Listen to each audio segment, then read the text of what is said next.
What's up, guys? It's Tanya here at Quantum Fit Life. Today we're going to go over a piece of equipment that we have that most of our members don't realize. We do have a big request that we get all the time is adding turf somewhere in the gym.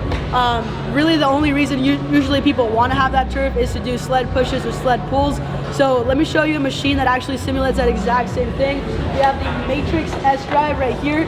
It's a self-propelled treadmill. So the quicker you go on this, the more resistance you're adding to your movement. It acts exactly like a sled, and it's self-propelled, so it's not connected to anything. It's only basically like goes off of your speed and everything like that. So first things first, Augusto's gonna show us what that looks like.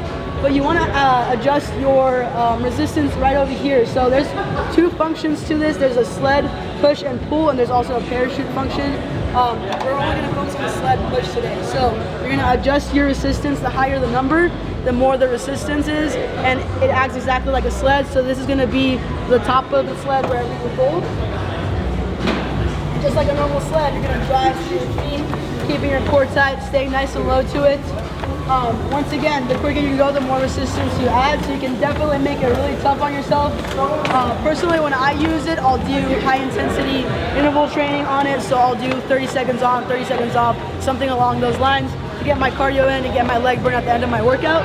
How does it feel? Horrible. So there you have it, guys. I see tons of people pushing boxes with weights on it. This is gonna get you a lot more out of that sled push movement, and also, you know, save some equipment. So right here, it's usually available. A lot of people don't know we have it. So now you know. If you need any help with it, ask a member of our staff and we can show you how to use it. Thanks.